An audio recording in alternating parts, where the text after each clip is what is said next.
मेरे प्यारे बच्चों, आज हम शुरू करते हैं आपकी वर्कशीट नंबर 153। आज आपकी वर्कशीट बहुत लेट आई है, इसलिए बेटा मुझे भी लेट हो गया वीडियो डालने में। चलिए कोई बात नहीं, मैं डालती हूँ, आप लोग जल्दी जल्दी से कंप्लीट करके अपने टीचर को सेंड कर देंगे। चलिए तो पहले आप लोग इसे अच्छे से लेबल कर लेंगे। हिंदी की वर्कशीट है, लिख लेंगे, डेट डाल देंगे, अपना नाम, अपने टीचर का नाम और क्लास आप लोग लिख लेंगे। आज हम लोग चावल की रोटियां पढ़ने वाले हैं। तो देखिए यहाँ क्या लिखा है। नमस्ते मेरे प्यारे बच्चों, आशा करते हैं कि आप सब स्वस्थ होंगे। यानी मेरे प्यारे बच्चों, मैं उम्मीद करती हूँ आप सब लोग स्वस्थ होंगे, क्योंकि सर्दी बहुत पड़ रही है, इसमें अपना ख्याल रखना बहुत ज़्यादा ज़रूरी है। क्या आप जानते हैं कि कल कौन सा दिन है? जी हाँ, कल देश का राष्ट्रीय त्योहार गणतंत्र दिवस है। और हमें पता है अगर आज कोरोना काल नहीं होता और हम लोग इस तरह से घर में नहीं होते तो आज हम लोग अपने देश के लिए खूब बहुत सारे देशभक्ति के गीत गाते और स्कूल में फंक्शन करते हैं ना। लेकिन अब क्या करें कि जब गॉड को यही मंजूर है तो कोई बात नहीं। चलिए अब हम जान लेते हैं कि कल ऐसा क्या है जो दिल्ली में कल की छुट्टी होती है और आज हम उसका सेलिब्रेशन करते हैं हर साल। तो देखिए लिखा है, क्या आप जानते हैं गणतंत्र दिवस भारत का एक राष्ट्रीय पर्व है जो प्रति वर्ष 26 जनवरी के दिन मनाया जाता है। सन 1950 में इसी दिन हमारे देश में अपना संविधान लागू किया था। यानी आज जो है हमारे देश का, आज नहीं सॉरी, कल 26 तारीख को है ना। लेकिन क्योंकि दिल्ली में 26 तारीख को इंडिया गेट पे, लाल किले पे फंक्शन होता है ना, इस वजह से दिल्ली में 26 जनवरी की छुट्टी रहती है और 25 जनवरी को हम लोग स्कूल में सेलिब्रेशन करते हैं। जबकि आप दिल्ली से बाहर कहीं भी जाएंगे, यूपी जाए, हरियाणा जाए, कहीं पे भी जाए आप, तो वहाँ एग्जैक्टली 26 जनवरी वाले दिन ही फंक्शन होता है। वहाँ 25 जनवरी को ऐसा नहीं होता है, ठीक है ना। तो आप इस चीज़ का ख्याल रखेंगे। मैं इसी चीज़ को लेके कभी कदार आपसे ये बोल दूंगी कि आज के दिन, तो आप कंफ्यूज नहीं होंगे। बहरहाल तो बोलते हैं संविधान लागू किया था इस दिन हमने, जिसका निर्माण डॉक्टर भीमराव अंबेडकर जी की अध्यक्षता में किया गया था। यानी इसके अध्यक्ष कौन थे? डॉक्टर भीमराव अंबेडकर थे। ये पर्व पूरे देश में हर्षोल्लाह के साथ मनाया जाता है, यानी कि बहुत ज़्यादा जोर शोर के साथ मनाया जाता है। राजधानी दिल्ली में इंडिया गेट पर माननीय राष्ट्रपति द्वारा ध्वजारोहण कराया जाता है, यानी कि झंडा फहराया जाता है। ठीक है, सैन्य टुकड़ियों की परेड और भव्य झलकियाँ एक अलग ही समा बांध देती हैं। यानी आपको सबको पता है परेड निकलती है, झलकियाँ निकलती हैं अलग अलग, है ना। तो क्या है, ये खूबसूरत समा बन जाता है। और इसके अलावा हम जिधर रहते हैं, मैं नॉर्थ ईस्ट में रहती हूँ, नॉर्थ ईस्ट दिल्ली में, तो जो आपके प्लेन जो है ना, ऊपर से जो कलर गिराते हैं, बाद में लास्ट में 3 प्लेन्स निकलते हैं सलामी के लिए, वो हमारे तरफ से ही निकल के जाते हैं। हम लोग हम जब छोटे छोटे से थे तो सुबह सुबह उठ के जल्दी से ऊपर ही जाके बैठ जाया करते थे। पहले तो टीवी पे देख ली पूरी परेड, और जब पता चला कि अब प्लेन निकलने की बारी है तो हम ऊपर जाके बैठ जाते थे। तो वो प्लेन हमें अपनी छत से दिखते थे, वो हमारी छत से होते हुए जाते थे रेड फोर्ट और इंडिया गेट। तो ये भी दिन अच्छे हैं, पतंग उड़ाई जाती है, खूब मस्ती करते हैं हम लोग, है ना। चलिए अब हो गई सारी मस्ती की बातें, अब हम लोग अपनी पढ़ाई की बात कर लेते हैं। तो आज आपको वर्कशीट में क्या आया है, चलिए पढ़ते हैं। लिखा है, बच्चों आप सब भी कल अपने परिवार के सदस्यों के साथ गणतंत्र दिवस की परेड टेलीविजन पर ज़रूर देखना। बिल्कुल जाहिर सी बात है, मुझे तो बहुत पसंद है परेड देखना। आई डोंट नो आपको पसंद है या नहीं, लेकिन मुझे तो बहुत अच्छा लगता है परेड देखना। आइए अब कोको की कहानी पढ़ते हैं।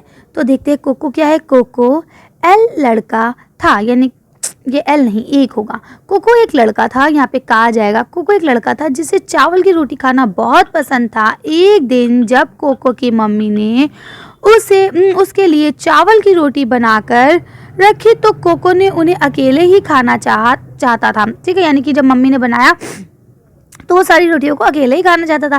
क्या कोको उन सारी रोटियों को अकेले ही खा सका? जानने के लिए आप अपनी किताब में पार्ट 11 जो है चावल की रोटियों को पढ़ें। ठीक है, अब आपको पार्ट 11 पढ़ना है, चावल की रोटियां, कि वो सचमुच अपनी रोटियां अकेले खा पाया या नहीं खा पाया, है ना। तो देखिए अब आपका पहला क्वेश्चन क्या लिखा है। आइए नीचे दी गई पंक्तियों को एक बार पूरा करते हैं और इन पंक्तियों को बोलकर भी पढ़ते हैं। तो देखिए पहला क्या लिखा है। कुक्कू की माँ ने कुक्कू के लिए नाश्ते में चावल की तो क्या बनाई थी, रोटियाँ। ठीक है, क्योंकि कुक्कू को चावल की रोटियाँ बहुत पसंद थी। तो आप लिख लेंगे, वह अपनी मनपसंद रोटियाँ किसी के साथ बांटना नहीं चाहता था, इसलिए जब उसका दोस्त, ठीक है, तो जब उसका दोस्त आया तो उसने वो क्या करा, फ़ौरन से छुपा दिया। ठीक है, तो अब उसका दोस्त कौन आया था, आप लिखेंगे नीना। ठीक है, नीनी। तो पहले उसकी दोस्त नीनी आई और उसने जल्दी से उनको क्या करा, छुपा दिया। तो क्या करा उसने, उसकी दोस्त नीना घर आई तो उसने झट से उनको कहाँ छिपाया, रेडियो के पीछे। ठीक है, रेडियो के पीछे छिपा दिया। उसके बाद आपने लिख लिया, आप पढ़ते आगे। उसके बाद उसकी दोस्त मिमी के आने पर उसने दोबारा से रोटियों को नीले रंग के फूलदान में छिपा दिया। तो क्या आ जाएगा, नीले। ठीक है, नीले रंग के फूलदान में छिपा दिया। मिमी अपने साथ तो क्या लाई थी, मिमी अपने साथ पापड़ लाई थी, पापड़। ठीक है, मिमी अपने साथ पापड़ लाई थी। तभी उनका एक और दोस्त, ठीक है, तो उनका एक और दोस्त कौन आया, तिनसु। ठीक है, आपकी बुक में सा में बड़ी ऊ की मात्रा लगी है, जबकि यहाँ छोटे ऊ की, तो आप बड़े ऊ की ही लगाएंगे क्योंकि आपके बुक में बड़े ऊ की लगी है। तो तिनसु आया। अब क्या हुआ, मिमी और तिनसु ने केले के पापड़ खाए और क्या किया, चाय पी। ठीक है, चाय पी। इतने में दुकान का मैनेजर उबातून, ठीक है, वो आया। अब वो क्या लेने आया था, वो नीले रंग का फूलदान लेने आया था। ठीक है, नीले रंग का फूलदान बदलवाने के लिए आया था। इतनी कोशिश करने के बाद देखिए, ये आपकी जो है ना पूरे चैप्टर की समरी है। ठीक, तो अब क्या हुआ, वो आता है, उसकी दावत होती है, लाइक ये सारी बातें होती है ना। क्यों, क्योंकि कुक्कू तो झूठ बोल चुका होता है कि मैंने सब खा लिया है, तो सब लोग अकेले अकेले खाते हैं, कुक्कू को कोई भी कुछ नहीं देता। लेकिन एंड में क्या होता है कि कुक्कू की जो रोटियां हैं वो भी कुक्कू के हाथ से चली जाती हैं। चलिए पढ़ते हैं। इतनी कोशिश करने के बाद भी तो क्या आ जाएगा, कुक्कू को अंत में अपने चावल की रोटियों से हाथ धोना पड़ता है। ठीक है, तो आप इस तरह से आसानी से कर लेंगे, अब कोई प्रॉब्लम नहीं होगी। अब लिखा है, आइए अब पाठ में आए इन शब्दों पर ध्यान देते हैं। धान और पंछी, इन शब्दों के स्थान पर हम कुछ अन्य शब्दों का प्रयोग भी कर सकते हैं, जैसे धान के लिए हम चावल, ठीक है, और पंछी के लिए हम पक्षी। इस ऐसी कर सकते हैं ना इनको। ठीक है, ऐसा इसलिए क्योंकि इन शब्दों यानी धान, पंछी के अर्थ का समान है, यानी कि ये दोनों एक दूसरे के अर्थ के समान है। यानी ऐसे शब्द जो एक दूसरे के अर्थ के समान हो, शब्द अलग अलग हो लेकिन दोनों का अर्थ जो है वो समान हो, समानार्थी शब्द कहलाते हैं। तो देखिए यहाँ लिखा है, एक समान अर्थ वाले शब्द समानार्थी शब्द या पर्यायवाची शब्द कहलाते हैं। अब लिखा है, नीचे दिए गए शब्दों के लिए दो दो पर्यायवाची शब्द लिखे। ठीक है, तो वृक्ष का आप क्या लिखेंगे, सूर्य का क्या लिखेंगे और शेर का क्या लिखेंगे। तो चलिए जल्दी जल्दी इनको लिख लेते हैं।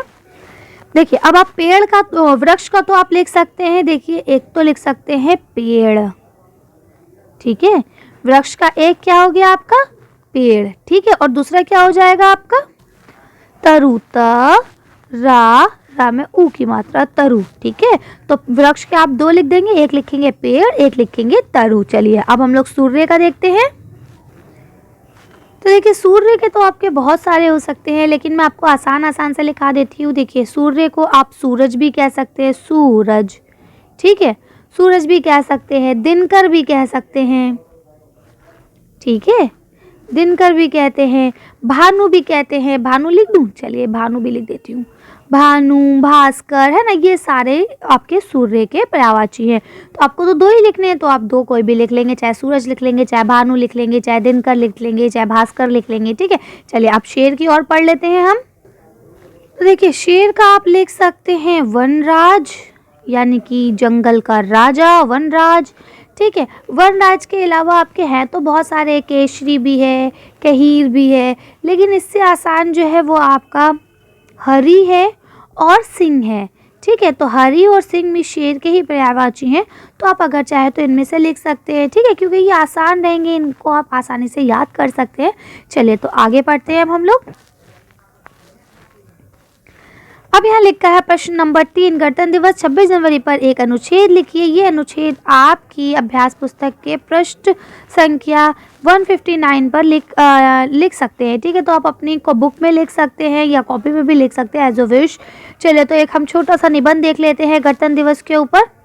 तरह से लिख सकते हैं कि जो आपकी 26 जनवरी है, ये देश का 71वां गणतंत्र दिवस मनाया जा रहा है। इस दिन 1950 को ही हमारे भारत का संविधान लागू हुआ था, यानी अस्तित्व में आया था। भारत का संविधान दुनिया का सबसे बड़ा और पुराना लिखित संविधान है। ठीक है, अब क्या लिखा, भारतीय संविधान विविधताओं से भरा हुआ है और ये सबसे ज़्यादा बड़ा है, तो पूरी दुनिया में बहुत फेमस है हमारा संविधान। ठीक है, ठीक है, इसे लिखा, इसे अपने अस्तित्व में आने में पूरे 2 साल 11 महीने 18 दिन लगे थे, जिसके बाद ये संविधान 26 जनवरी 1950 को पूरे देश में लागू किया गया था। ठीक है, इसी दिन देश भर के लोग खुशी मनाते हैं और एक दूसरे को गणतंत्र दिवस की शुभकामनाएं देते हैं। अब आप लिख सकते हैं आसानी से। चलिए तो आगे पढ़ लेते हैं। अब देखिए यहाँ आपको नोट लिखा हुआ है, प्रायचित शब्द के और अधिक अभ्यास करने के लिए अपने पाठ्य पुस्तक में पेज नंबर 8 को देखें। इसके अलावा आपके टीचर्स को कहा गया है कि आपको अच्छे से समझाएं। इसके अलावा आपके पेरेंट्स को कहा गया है बच्चों के साथ गणतंत्र दिवस की परेड की विशेषताओं पर चर्चा करें कि परेड होना क्यों ज़रूरी है या ये सिर्फ टाइम पास है, इसके बारे में आपके पेरेंट्स आपको बताएंगे। यदि संभव हो तो टेलीविज़न या किसी अन्य माध्यम के द्वारा बच्चों को गणतंत्र दिवस की परेड भी दिखाएं।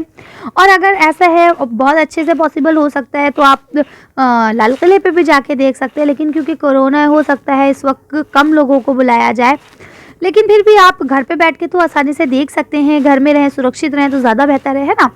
चलिए बहरहाल तो आप लोग इसे देखेंगे, जानेंगे कि क्या है, कैसे होता है। अगर आप लोग ने पहली बार देख रहे हैं परेड, तो आप लोग मुझे कमेंट्स करके ज़रूर बताएंगे कि आपको परेड देखना कैसा लगा।